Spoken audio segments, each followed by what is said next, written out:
Multiply, perfect. Good morning, Ways and Means. It is Thursday, April 9th. We are still working on H 955. We still have a vote warned for tomorrow. We have a new version of the bill based on yesterday's work that we are getting from sources having printed for us. And we have some lovely stack of testimony from various folks in the administration. We have Rebecca and Jake from tax, and then we have Warren Ballard from the Agency of Education, and then we have Nick Kramer from the Agency of Administration, who I don't think has ever even been here to testify before. So that's a fun extra little perk in our day. And then we'll take a quick break, have our staff team come back, do some more work on the bill based on what we heard, and then this afternoon, we're going to hear from superintendents and the business managers, and then again, have more time. Still not going to the floor, still here together, still working on 955, and the floor is yours, Department of Taxes. Thank you. For the record, Rebecca Samaroff, Deputy Commissioner of the Department of Taxes. Jake Feldman, Senior Fiscal Analyst. And we just put some notes on slides for you all to guide the conversation. We're just giving some feedback on the Ways and Means Amendment to 955 tax pieces, which there are many. And I understand that a lot of work was done for a draft that dropped a few minutes ago. So, apologies if some of the things we're talking about have been overcome by events, but I think that's all a good problem to have. Let's see if I can figure out how to switch the slide. Okay, here we go. Okay. So just overview of what we're going to talk about today in the classifications world. Have some thoughts on timeline. One more plug about excluding commercial apartments. We'll talk about the S220 excess spending threshold and some of the discussion we heard yesterday on that. And also touch on the Ed Fund Advisory Committee, which is kind of like tied up in some of the effective dates of this bill and this work. I'll just kick us off high level. I think this is maybe one of the things that was adjusted last night. So this might be a little late, but I just wanted to reiterate, we wanted to reiterate that it's really important that the non-homestead residential classification of the second homes tax should start in the same year as the homestead exemption and the uniform tax rates, to avoid, to take advantage of, it's the new revenue mitigating some of the tax impacts, and then more importantly, to avoid a whiplash effect where folks see their property taxes drop because of this influx in revenue the year before a new system comes online and then sees their taxes spike again. And this shouldn't be the case for everyone, but I know like last year, you all will remember, especially like around the conference committee, there was a lot of focus on districts who are spending really low, spending lower than, arguably maybe they should be now, and might see tax increases to come up to this uniform non-homestead rate or homestead rate under a new foundation formula system. So we just want to make sure that the revenue is timed to make that smooth and doesn't create, some bad experiences for taxpayers. I want them to love the new financing system as much as we do. I love the phrase tax whiplash because I've actually been trying to figure out a way to explain the reason to line up all the dates, and that is a perfect. Great. Awesome. Yeah, so it sounds like we're all need this edit. Yeah, it was a lot of fiscal year grand list year things being bumped conversation, I think, are fixed in the new version. Great. But please do look at it. Yeah, we will. Anything else you want to say on this point before? So this is, kind of relatedly to the more implementation timing.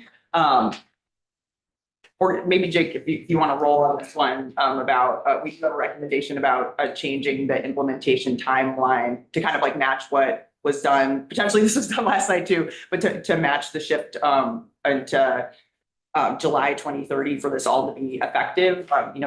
I know Jake and his committee has done a lot of work thinking about when that dwelling use attestation should come online. And this committee has, put a lot of thought into that and decided it should be the year before implementation. So we have that form to collect data, give JFO like as robust data as we can for the rate setting. That'll be happening in January of 2030 before this comes online. So as drafted yesterday, we had our implementation work starting 2 years before the tax comes online, and we would love that date to be adjusted kind of in line with the discussions that you all have been having with Jake on the implementation time. And Julia and Kirby were just sort of like deep in there. I don't know if you've ever seen our like lovely, how all the fiscal years, calendar years and education years line up chart. Someone should send that to me. I like desperately need that. Yeah, it's been, it was like a major staff effort last year. We will send it to you. When we were having that conversation yesterday, one thing that came up was it actually might be helpful to have data for more than 1 year before we set the rates. So maybe you all want to think about that. I mean, I think like it's, it's hard to argue that more data earlier is always helpful, but like from my perspective, like an extra year of implementation is like vastly more helpful, especially with how much is moving in this space, like over the same timeline, both in our, our IT world at tax, in like potentially in the field, and our, the evolution of our decentralized property tax administration system. Yeah. No, I think Rebecca said it well. Also, on the second bullet, there's a contingency on that us releasing the DUA is contingent on, and it happens at the end of 2028. It's the clerks certifying that, right? So if you think about that logistically, tax and the world would need to see that contingency is met in late 2028 before the DUA is unleashed in early 2029. You can't have the DUA unleashed before the contingency for the DUA happens. Unleashed. Yeah. Whiplash, unleashed, yeah, lots of good terms. It's called the Kraken then? Leash the whole package can be the crack. Yeah. So if you guys are amenable to making that change, it kind of solves that awkward contingency happening after the work starts. And that's, it's like, it would be a bummer for us to do work before, obviously we hope all contingencies are met in all visions of this bill, but I think it would be like mostly I'm more concerned about the impact on taxpayers who would like see this one form 1 year and then maybe it doesn't pan out to a transform system where that form is meaningful in the future, and just Or try to. it could be that the form disappears. The following Exactly, year. exactly, So yeah, just- that would be worst case. Yeah, like to keep things simple, predictable. That'd be really great. Adjusting that date. Yeah, something that we have brought up a couple times and in the report also, and maybe I haven't done a great job of framing it up, but basically like applying the new tax onto Vermont's current system of doing things is going to be a big lift. Vermont is not set up like Hawaii or Montana. It's quite complicated. So in the interest of getting this thing off the ground, we want to make it as easy as possible at first. So for that reason, we continue to ask that commercial apartments not be potentially included in this non-homestead residential classification. So in other words, like if you have a building of 5 or more units, a bigger apartment building, that the apartments can't ever be second homes or whatever. And the reason is because we have data that there are about 1,600 apartments across the state that are short-term rentals. We still haven't nailed down whether they're in larger buildings or smaller buildings, but that's not a lot of units. My guess is that they're in smaller buildings, but to try to include these bigger buildings would create a lot of paperwork for landlords and us and listers. So if you think about it, a landlord would have to kind of go through and say apartment 1, long-term, apartment 2, long-term, apartment 3, go down the list and also report the square footage of each of those apartments, because the whole thing is kind of based on that. And so imagine if they had 20 apartments, one of them is short-term, they'd have to report all this data. We would have to send that to the town the town would have to move into the right classification and the town would have to apportion the land. Because in this new world, land value is apportioned the same as square footage. So suppose one apartment out of 20 is short term and it represents 10% of the square footage of the building, then the town's gonna have to do that split. So all in all, it's at least at first, it's a situation of juice not being worth the squeeze. And we think that, this classification is going to be an evolving project for many, many years. And there is the potential that a couple of years into it, if it's perceived as a major loophole, we could try to close it. But to keep things like reasonably in the realm of possible, we're asking that it be excluded. 2 questions for you about this. So I remember you talking about the proportion of apartments of that size that were in Burlington and the fact that Burlington already prohibited this, but can you refresh my memory on that? I never have nailed Was that down. not you who said that? No, I brought it up, but Okay. I don't ever have a statistic on how many of the bigger apartments are in building, but you're right. Burlington disallows that. You can't have a short-term rental in a big apartment building in Burlington. So, But you're not sure how many of the big buildings are in Burlington? no. Okay.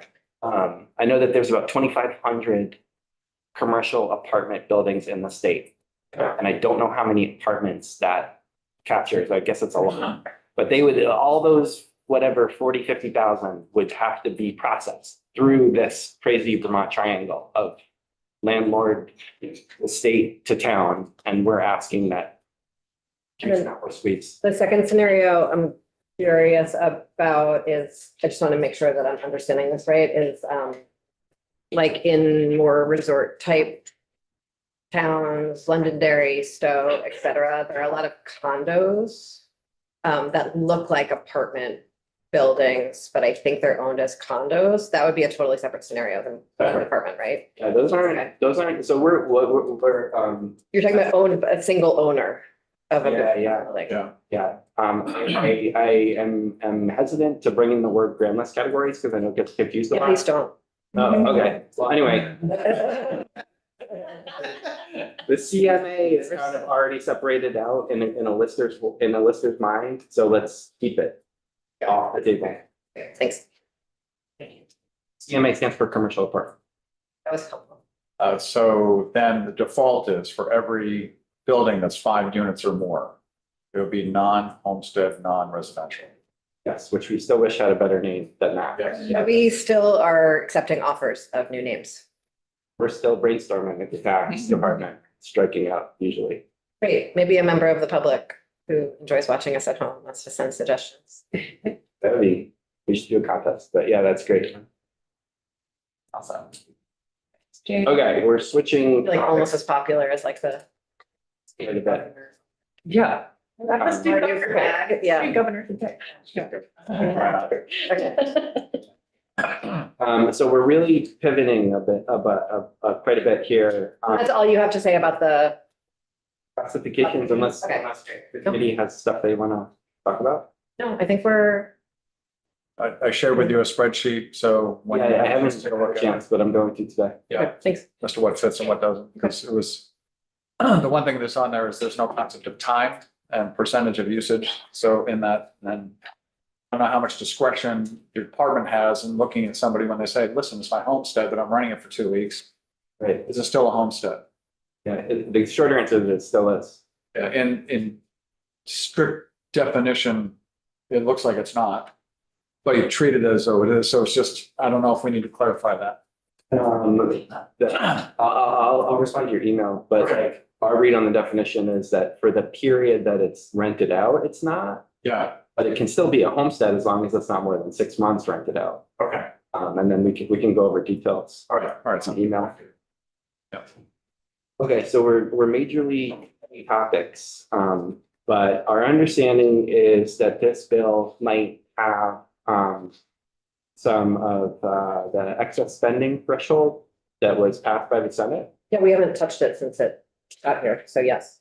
Okay. Okay, Oh, wait, I'm sorry, do you mean 55 might have the language from S 220. Yeah. No. Oh. Okay, sorry. It's okay, but we're going to talk about S 220 more at some point, so you're welcome to comment on it. Yeah. Sorry, everything's moving quickly I and. know, there's, yeah, it's not on you. Everywhere. Okay, so we'll talk about that S 220 as passed the Senate. And I think the committee took some testimony on it yesterday, maybe. The administration has been on the record a few times talking about the original S 220 as proposed by Senator Baruch, which would have been hard caps, where higher spending districts would have been allowed up to 3% increase and lower spending districts would have been allowed up to 9% increase on per pupil spending.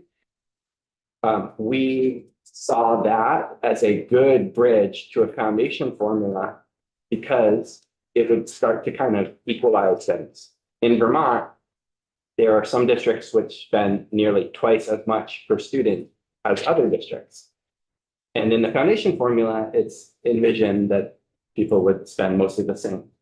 So the original S 220 would have helped bring some parity.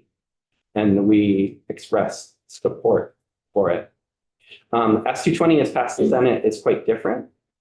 It's a modification of the existing excess spending penalty, excess spending threshold in law. But it has some new carve outs. One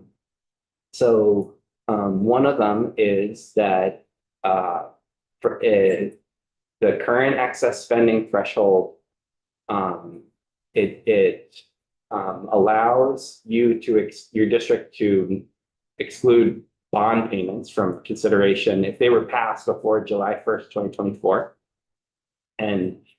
But if they were passed more recently, they're considered for the excess spending penalty. The bill would allow all bond payments to be exclusions from the penalty.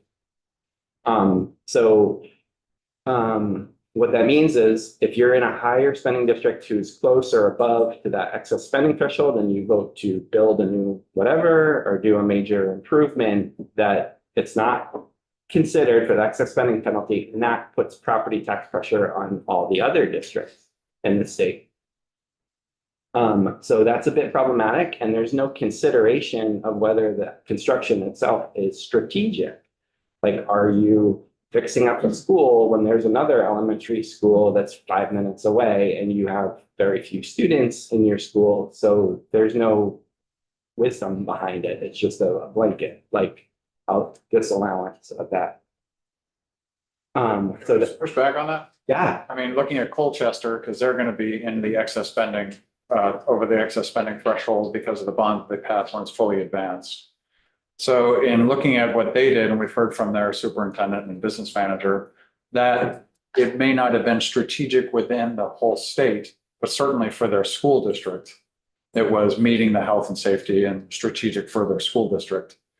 So, I mean, it doesn't necessarily follow what you're saying, but it's, and before 2024, those payments were excluded they were from the because excess spending threshold. well, that's because the excess spending threshold was brought back. Yes. At that FY20. I think. Right, it had been suspended for a short time because of COVID, but before then, from 2007 on, those payments were excluded. Right, no, I hear you on the Colchester situation, and that's illustrative of the entire tension between, micro versus macro.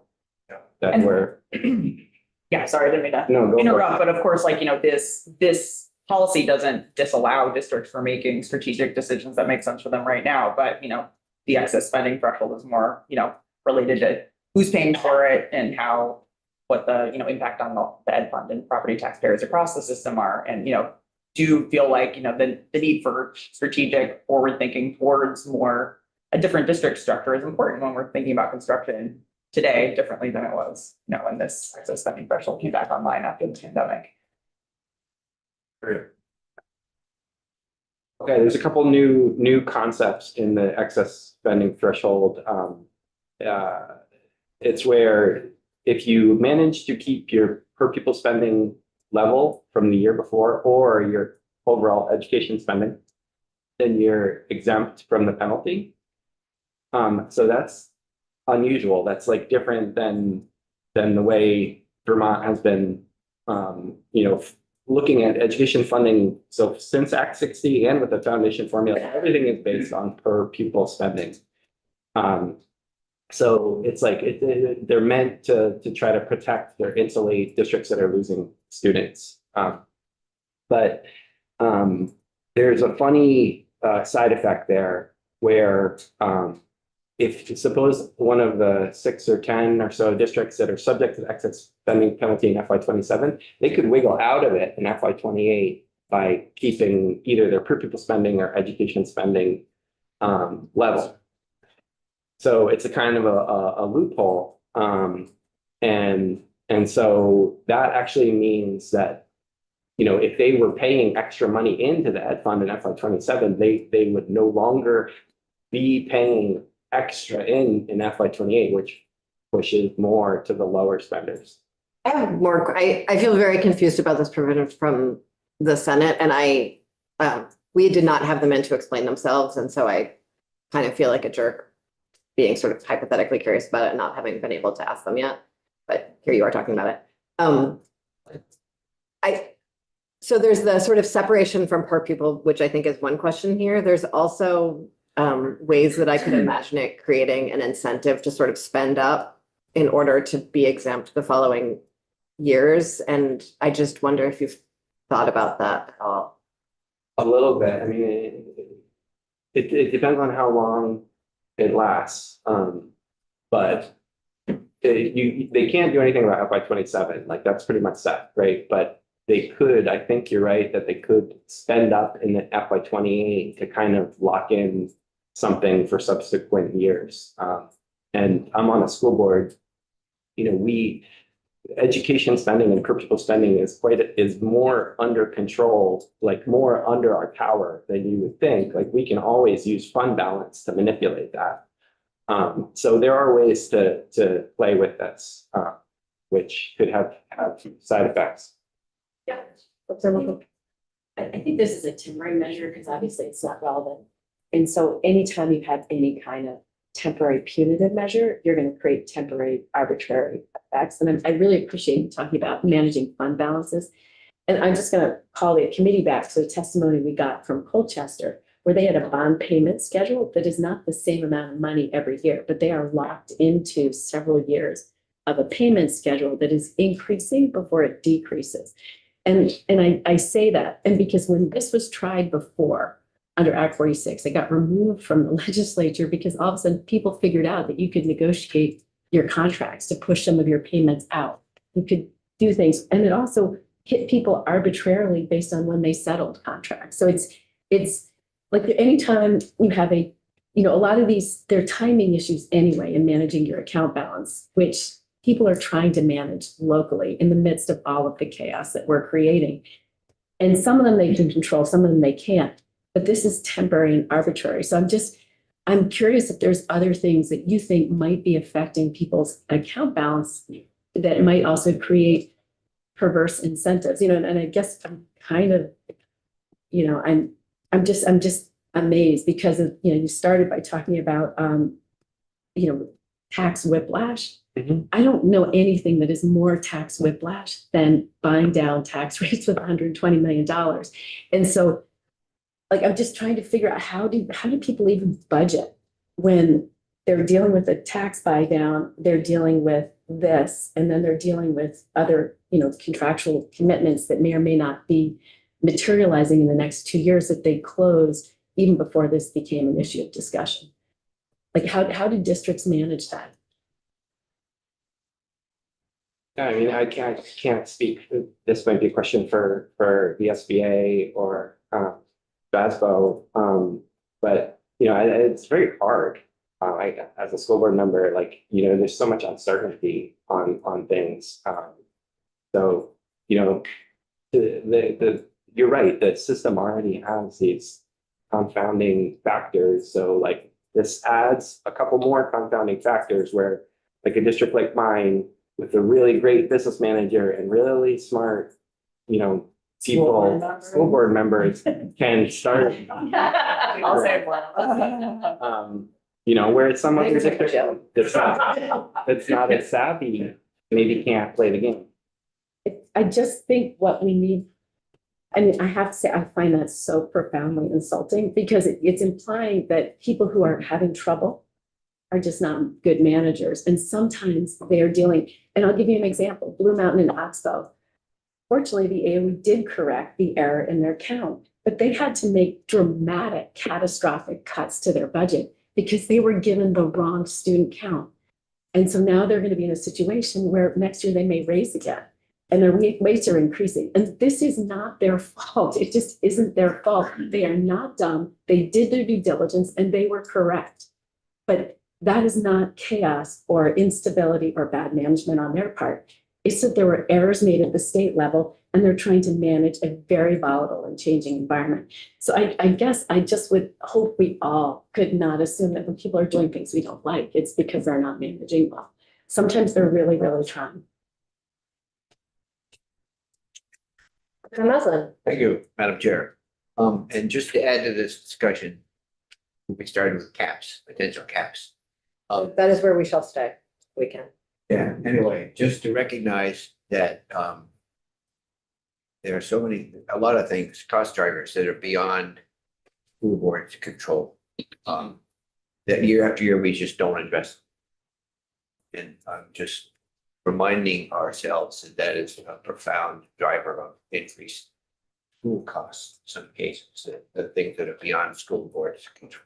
We don't need to, just simply reminder, full stop, and we can go on with this discussion. Represent, I don't want to have a whole conversation about this, but I think that's a truism that is repeated over and over again. There are also a lot of costs outside of homeowners' hands, if you think of that way, any employer, the state government, and there's a lot that are in our control. When we talk about benefits packages being outside the control of a district, the district is in charge of personnel costs and benefit costs are part of personnel costs. So I think everything is a little bit outside of our control and a little bit inside of our control. And we're like, and that's true throughout state government and everyone is managing it the best they. My last sentence just depends on where we draw the ring. Yes, exactly. Yes. I'm gonna to back the reins here. Sure, one more point on S220, and that should say secretary, not secretary. Figured. It has a new, and maybe it's not totally new, maybe it was an idea that appeared in the past, but there's this further potential out from the excess spending penalty. It would be the third time we have attempted to use this.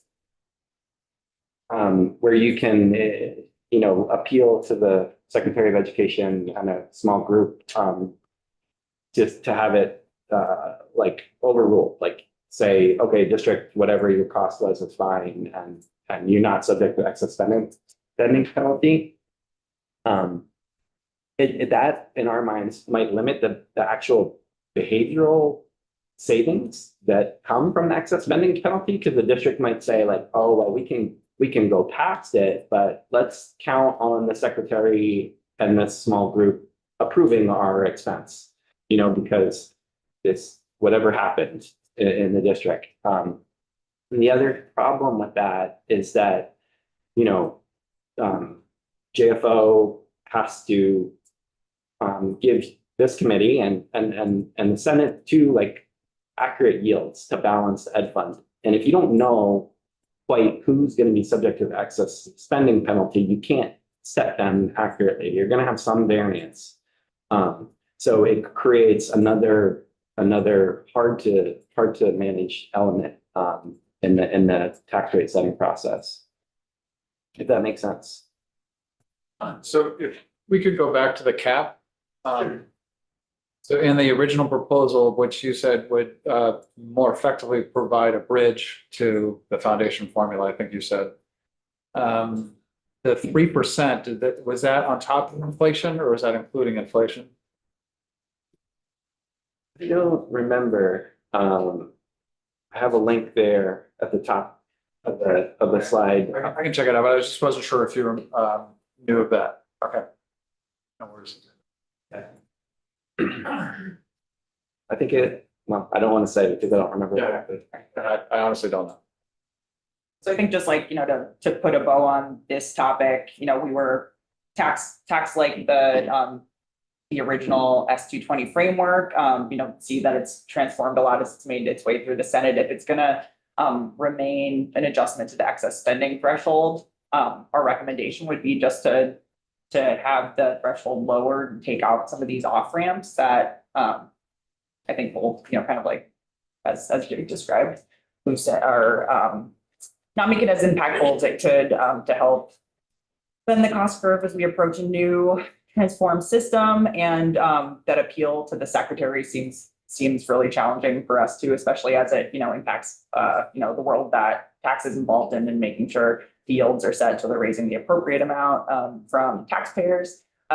And yeah, the behavioral consequences there. And, perhaps if there was going to still be an appeal to the secretary, it could be tightened. Like the language in there right now is very broad, and that can kind of includes things like an unforeseen like loss of pupils, which seems, like that's kind of the environment we're operating in. It just seems like there's a lot of discretionary things that would create a lot of work for this appeals board. So maybe if it could be honed down to like a true, like acts of God, as I've seen in statute before, like a flood, a fire, maybe really limiting like the areas that could be appealed, the type of thing that could be appealed. Do you think in your first one, in terms of strategic construction, is there an administrative way to determine if a new school construction project meets the secretary's initial application approval in the future? Even to look backwards to say, hey, you know what, they did the right thing. Possibly, that might be a question. Okay. Member Kurt? So I'm confused. So the secretary you're talking about is the Secretary of Education? Yep. So I'm trying to understand the impact of S-220 on the tax department. So I understand there's the yield setting, and that this makes yield setting more challenging. But beyond that, what are the impacts on your work of S-220 as we're looking at it? Yeah, I mean, so the tax department calculates tax rates. We do that in late June. We need final numbers at that time. And so, all of this would have to be resolved by then. Otherwise, there's delays in calculating tax rates. So that's one basic thing. I think on this, like to a large extent, we're sort of carrying the water on affordability and like doing something that like actually is, moving in that direction. And so that is why we bring up these points. There's also like the second middle bullet here, the CI and II presents just a whole world of uncertainty on what the December 1st process, like actually like proposing yields. It's like kind of a choose your own adventure with regard to some of the excess spending districts. So it gets quite complicated for us on the December 1st process.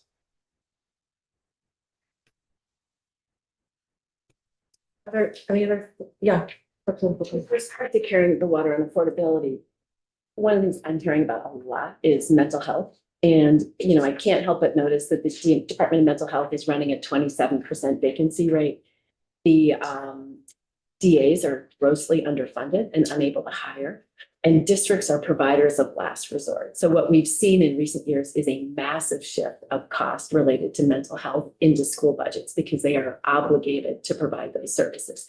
How does this CAT interact with that? If we cut services at the state level that districts are obligated to provide as providers of last resort, is that what you're expecting the secretary to address as well, if there are unavoidable costs related to Section 504 plans or obligations to provide mental health supports for kids, that you expect her to give waivers to districts that are dealing with state cuts by providing services through local school districts?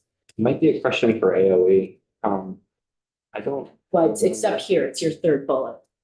I'm trying to. Yeah, well, I'm looking up the list right now of what's in the bill right now as like a qualifying for bringing an appeal to the secretary, and I don't believe it was broad enough to include like a programmatic cost But it did include, sorry, like multi-documents, so I that. have it right. I can, do you want a paper version? Handy. It's the last thing on the last page.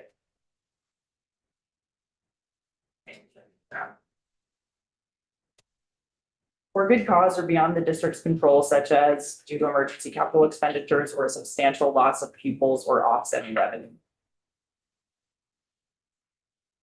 But if I may, Such as. I was gonna say, Yeah. such as does let the, Yeah, it's pretty broad. yeah. For good cause or beyond the district's control, I think that would capture, but, you know, that's a hole big enough to drive a Mack truck through. Exactly, yeah, and I mean, I think that. It's just like, should the excess spending threshold, which I think is, ideally would be like predictable for both state administrators who. Need to do things, ahead of the session to help everyone set tax rates, and for school boards, like making this clear, predictable, bright line definitions. I think serves a purpose here. There are like huge. Policy issues that, flagging really important ones. I'm just not sure if the excess spending threshold is the mechanism to be addressing all of these. It seems like a pretty rote part of the calculation that I would love to be just clear for districts, know what they're facing. I think you have one more slide. One more slide. About another sort of tangential thing. It is mentioned in the amendment. There's an education fund advisory committee that is currently set to start in July of this year. The tax department calls the first meeting of it, and I think would have a person on it among the 12 members. So one of the charges of this committee is to update the pupil weights, like foundation formula. And we're thinking that the committee is not going to have the time or data or training to do that work. And also JFO and AOE are also charged with doing that under a different section of law. So we are asking that charge be changed. And one option is that this committee could be asked to review JFO and AOE's work after it's done, whenever that happens. So I think we've been having conversations about our varied interest or lack of interest in this committee existing for a while now. Multiple biennium maybe. That all sounds lovely. I wonder if you are interested in offering what you would like just sort of sending an email with what you would like it to do and how you would like it to be structured. Yeah, sure. Okay. Well, we all can accept the fact that it will exist. Can we meet in the middle there? When will it exist? After this. Yeah. We can figure that out. But I really, having a body that's outside of this one and outside of the political realm of tax and AOE, who's really serving in something sort of like the debt advisory board, I think would benefit all of us to just have a few more experts in this space thinking about this in a meaningful and continuous way. Yeah, happy to provide that. I mean, as the December 1st letter has gotten more and more and more politicized over the last few years, as the rates have changed much more dramatically year over year. And it would be nice to have a couple people who are able to take a step back, who are not deep in the weeds like you are, Jake. So recommendation about timing and charge. Being in charge, even membership. Yeah, I think the membership's a really interesting. Yeah, so even membership, yes. The answer is yeah, that it is, it's worth thinking about. And then broadly, one thought that we had internally is right now there's some part of their charge is contingently effective on what happens in the transformation space that we thought could be I'm curious about this committee's reaction to, rather than having a charge that's contingently changed, to have some elements of the charge with the understanding that responsibilities could be added to the group as the system evolves, rather than trying to anticipate what that evolution is going to look like at this time and set their future charge. Would there be an appetite to that, to kind of having it more more baseline, and then we can add elements to the charge as the new system kind of Let's try that. is. Sure, okay, cool. Yeah, Send some so we'll send language over. over. Yeah, great, thanks. Yeah, Representative Wilkinson. I really appreciate your comment, but before you go, I appreciate the concern about whiplash. I have severe concerns because we are creating a lot of chaos and instability at the local level. And I need to say that first, because I'm not saying we should do what I'm about to raise, because I can't see us introducing even more whiplash into the system. We have now received testimony twice from the people who designed the weights, and they said we should not have applied the weights to tuition students. And I have checked with JFO, and these are some of the possible impacts of applying the weights to tuition students. We could be arbitrarily lowering spending per weighted pupil in some districts below what it should have been. They may not actually reflect real impacts. It can shift costs onto other districts. It can lower the excess spending penalty if a significant proportion of people are overweighted. And it can distort which towns are affected by the excess spending penalty. I'm not saying we should take those weights off, but given that there's now evidence, and we always talk about how we want to follow the science, given that there is evidence that we may not have the weights correct in the current formula, is this a moment for caution in exacting more penalties? I mean, because if these things are true, it is possible that we are misidentifying some of the districts that are high spenders, and we may be arbitrarily identifying some districts as low spenders who actually have quite high spending.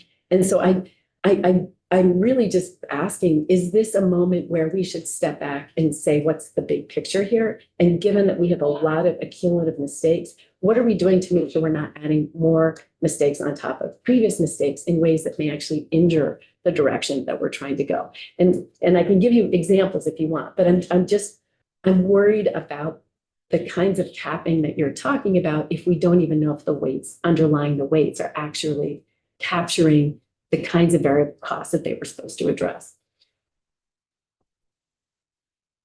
Yeah, I'm not familiar with If this. you two want to think about that and get back to us, that would be great. Thanks. This is the current law Yeah, weights as applied today. Yeah, that's it. I'm glad they're gonna get back to us, and Rebecca, could you send those to me or let me know where you found that? yeah, I'm happily, I don't know where that came from. okay.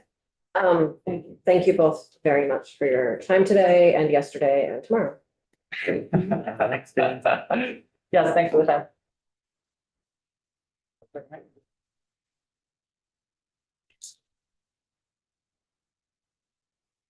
Nick, Torian, do you have preferences? Okay, great.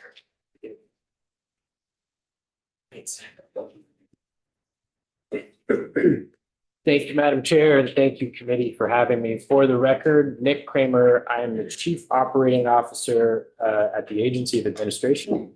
As the chair remarked at the outset, I think this is my first time in front of this committee, at least in this session. So good to be here. Happy to have you. Part of this exciting work that you all are undergoing. So for the purposes of this discussion, so I'm Chief Operating Officer at the Agency of Administration. I'm the kind of point person who helps pull together the governor's recommended capital bill.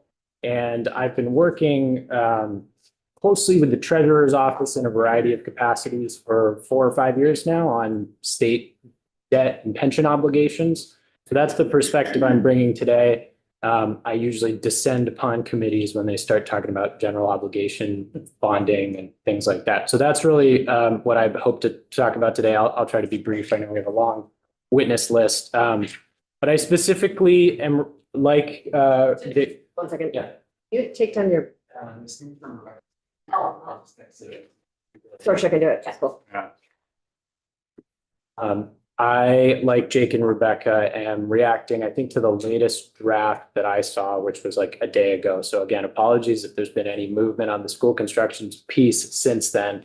And I understand the committee's heard from the treasurer or treasurer's office on the topic of general obligation borrowing. And I think where I want to start off is just to be really clear with the committee, because I see in the language in the bill and in the discussion that's been had around school construction, this term bonding capacity thrown around a lot. And to be clear, there is no magic number for bonding capacity, right? It's a little bit being like, what's your mortgage capacity? Well, it's whatever the bank will give you, right? Or whatever you can afford. There's no kind of reasonable minds will differ on what bonding capacity means. As this committee knows, what we have in the state is, as the chair alluded to, the Capital Debt Affordability Advisory Committee, our third party, neutral, nonpartisan group of folks that get together, experts from across a variety of fields, and make a recommendation on how much the state can afford in terms of bonding. That factors in a number of different criteria. There's a statutory list of things that they look at.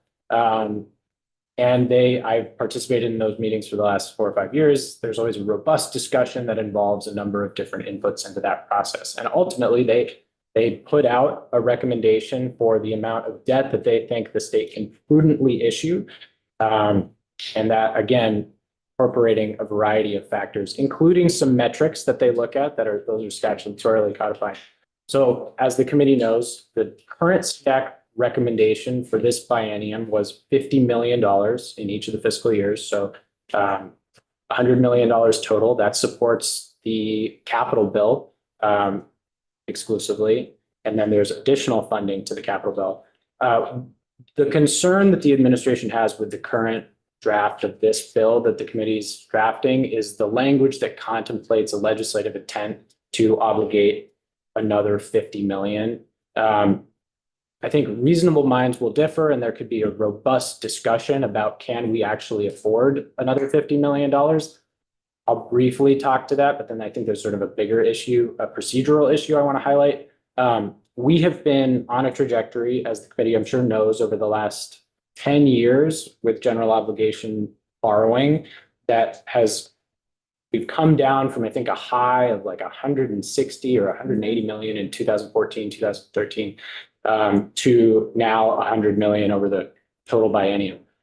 That's had several positive impacts for the state. One, it's unilaterally viewed as a credit positive move by our rating agencies. Every time we meet with them, they give us full marks for fiscal discipline, right? So that's always a concern whenever we contemplate additional borrowing, particularly in the context of the real like nut to crack for the state or our pension liabilities, right? Which dwarf our general obligation bonding. But anything we do can be a red flag, right? So that's something to consider. I think the Treasurer's Office was in here testifying to the fact that the PRAG, P-R-A-G, the Public Resource Advisory Group, their financial advisor has done an analysis that said, well, if we issued another $50 million, we could still stay within some of the debt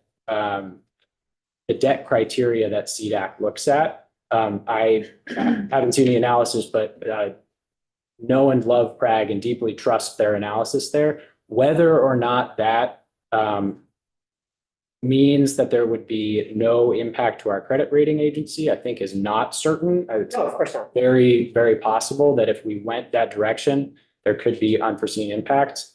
And the other thing I just want to highlight before moving on to the bigger point is in the last 5 years, this has been near and dear to my heart as somebody who builds the capital bill every year. The Treasurer Pierce and Governor Scott jointly proposed 4 or 5 years ago this concept of a cash fund for pre-funding our capital projects.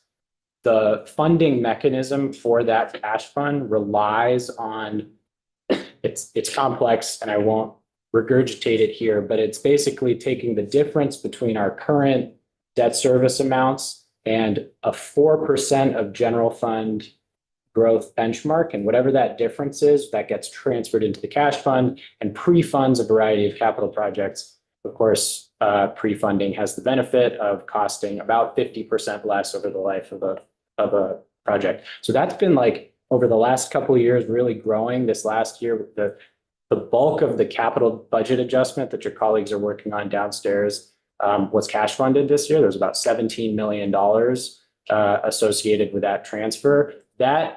The ongoing health of that fund and that sort of robust virtuous cycle of more pre-funding and less borrowing and more pre-funding and less borrowing in the capital bill really relies on us sort of towing the line in terms of fiscal discipline on our overall spending. So that's another concern when we start to talk about general obligation increases. And I understand that there may be some nuances in how we roll this out, whether it's considered general obligation or like follows the Rhode Island model. So I'll Welcome to walk behind us again. get there in a second.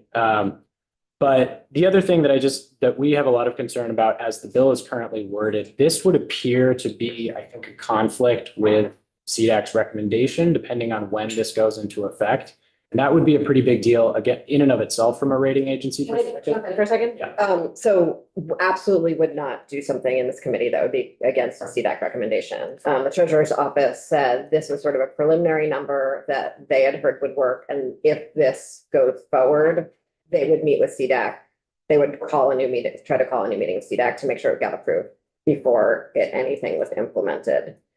Because absolutely share that concern. I think one of the questions that particularly Michael Gahn from the Bond Bank has brought up, but I've heard other people bring up, is there's the sort of the nuts and bolts basic ratings agency concerns. And, you know, we have great reserves and we've been fixing our pension obligations and we want to stay very much, you know, moving back towards our top rating. And then there's the secondary piece that one of the reasons that our ratings are going down is less about debt and more about our demographics and our aging infrastructure and sort of the duct tape and baling twine that holds the state together and is fraying, right? And it seems like investing in school construction in a meaningful way, despite enormous pressures that make it very, very difficult, is one of the only paths we have out of that particular bind.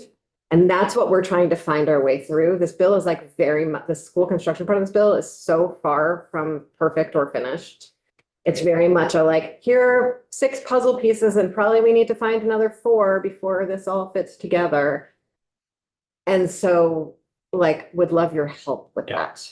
No, I appreciate that, Madam Chair, and thank you. That's helpful clarification. I'd missed that of the treasurer's testimony. Encouraged to hear that the committee is thinking of kind of utilizing CDAC as an avenue to consider Trying this. to duplicate CDAC, cross state government. Great. They're a great group. It's hard to duplicate. I think, yes, so heard and acknowledged, right?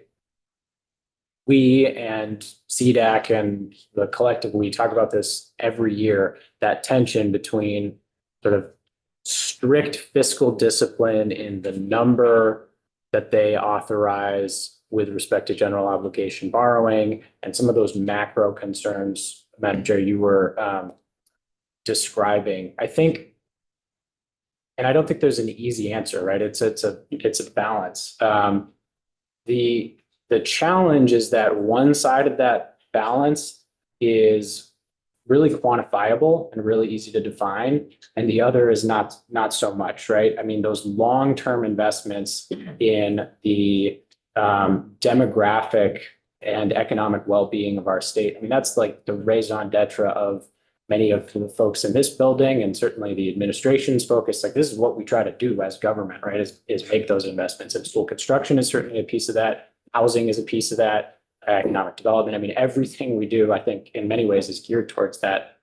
So acknowledge, I think this is an important piece. I think we're feeling like, when I say we in this context, the administration fully acknowledges. I actually love the findings sections, I guess, starting with 65, like, here are the needs. We've been tracking this. I mean, school construction is a huge nut to crack, and something we will need to crack. I think what we're not certain about at this time is the state's bonding capacity or general obligation borrowing the right nutcracker, or if it is, in some way, shape, or form, how do we think really strategically and about how we go about it in a way that would have minimal impact to both our existing systems that rely on that, our current debt trajectory, and our future systems. I mean, I'll just highlight, I'm sure the committee is aware, we spend last year it was about 80 million. This year it's about 70 million every year in the big bill on debt service. Yeah. We're issuing 50 million, right? So somehow over time, we've gotten into a situation where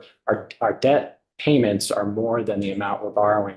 We can very easily keep that trajectory going, especially if we start hiking up our general obligation debt. So I understand, and I'm sorry, I'm sort of screaming at the committee, but the I understand the treasurer's talked about like the Rhode Island model where instead of the state kind of being the one to take on the debt, there are ways to set it up where the state is committing to debt service assistance payments for school districts who bond through the bond bank, and that's somehow viewed more favorably by rating agencies. I think that's the kind of thing we should continue to explore.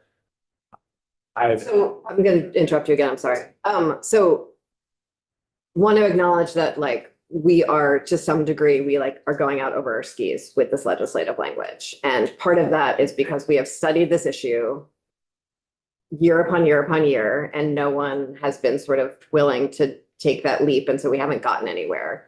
And so we're taking the leap in the hopes that everyone will sort of join us in jumping a little bit, right? And so the bill as it's drafted contemplates both what you're describing with the local bonding capacity through the bond bank and state bonding capacity together as a way to sort of meet in the middle with a third element that it still really needs to be added, and maybe even a fourth element. And so I guess what I'm wondering from you is, are you able to send us language that instead of just like pure cold water is like, here are ways you could shift this to make it more comfortable, putting it out a year, making sure that we put CDAC approval in the language, like any of that stuff would really. Certainly happy to follow up, Madam Okay. Chair. I mean, with the caveat that, as I understand it, the committee's trying to get the bill out tomorrow. And this Such is life around here lately. is a multi-year issue that we're trying to solve. I mean, I would say at a high level, again, I think it's encouraging the committee's thinking about utilizing CDAC. The immediate things I think that are most creating for are, I don't think there's any reason to call out a number in the bill. It's the legislative intent, I think it's 65, to authorize an additional $50 million a year. That's, I think, premature at this point anyways, just because a lot of this work, right, is ongoing. This committee knows better than I. And we will have more information about the needs and how the program gets rolled out. So that's one particular thing. Understanding your point, Madam Chair, this has been studied extensively. I do think it makes sense to lean into the expertise of CDAC and sort of the existing bond watchdogs. I know the treasurer's been in. So I'm happy to follow up. Yeah, no, not intending to throw. I didn't think Right you here. were, I'm really, that's the theme for this year. Like, if you're showing up, offer solutions. Yeah. Thank you. So. And I just want to add that, I mean, we stepped in and made this proposal really because there's an absence of any other proposal coming from the administration, or even the construction division when the AOE is not funded for the positions that are needed to actually move this forward. And no identified funding source to pay for school construction other than what we're coming up with ourselves. And we don't want to put it on the backs of the property taxpayers all. I think we're all sensitive to that. So if you've got some great creative ideas as to here's how we're going to pay for it, and this is what you got, give it to us. Or even just how to change the bonding language slightly. That also works. Either or both. I would just, thanks, Representative, heard and appreciated. A sort of contractually obligated point of clarification that we did provide a school construction, higher education transfer proposal, the governor's recommended package this year. I think nobody is thinking that that's a full answer to the challenge here, right? But one small piece, perhaps, to cobble it together. To the chair's point, this has been an ongoing topic for a long time, and it may be that there is no silver bullet solution, right? But that and it sounds like that's what's in the language currently, multiple angles coming at this. But heard and appreciated, and we'll try to follow up with what we can to be Thank helpful. you. This committee. Really appreciate that. Really appreciate you coming in. Thank Of you. course, yeah, nice to be here. All right, thanks, folks. Thank you. Thanks.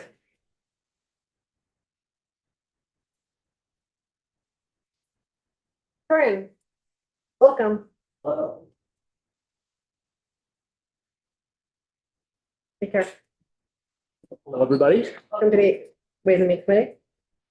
My name's Torrin Ballard, Director of Policy and Communications at the Agency of Education. I think it's also going to be my first time in front of this committee as well. Great to be here. I found out I was giving testimony at about 8:30 this morning, so I don't have an entire presentation or anything, but happy to. We certainly invited the agency sooner than that, just. I'm here. and I'm glad you're here, I happy to just, participate. Um, where's yours? all right, I don't have too much to add this morning. I think we mainly wanted to briefly speak on S-220. Mainly going to echo what our friends at the tax department have had to say so far. We support the intent of having a bridge to a foundation formula. The bill as written currently, I'm not sure if that would, in practice, be much of a bridge, given some of the exceptions or loopholes, if you want to call it, in that bill. So really just echoing what our friends at the tax department have said. Not sure if there was anything specific on 955 that you wanted to hear from us on. Wonder if the agency has anything they would like to say about our work on 955. Sure. I mean, I think generally speaking, we are not supportive of the direction of 955 that came out of House Education for reasons that we've documented. I'm happy to speak to those more generally. We are not confident in the idea of voluntary mergers, although I know that's not specifically an issue that this committee has been dealing with in your work on 955. So if you want us to speak to anything more specific, I know that there was new language today. We're happy to kind of come up with more of a presentation to speak to some of those details. But Okay, thanks for being here. yeah, absolutely. Okay, Anything else while I'm still, I saw. I guess not. Briefly. You're, go for it, Representative Duncan. A quick one. Yeah, it can be a long one. if you want. So I represent people. Oh, yes. They often express to me what they want, don't want. Yes. They don't want to be shoved into anything. They want to be able to make the decisions. So if we let them choose whether they should merge or not merge, in their mind, that's a good thing. And so if I go along with a plan that forces them into something, they're gonna be mad right from the get-go. And they can make this whole plan fail. People can do that. You're young, you don't know this yet. People can make you fail if they don't like What you do? what you're doing in the beginning. I mean, I believe Torrance probably been working with the legislature long enough, but he's learned that at least. I have a few gray hairs at least. I'll see them. But anyway, whatever. You know, and I'm not, it's not you that I'm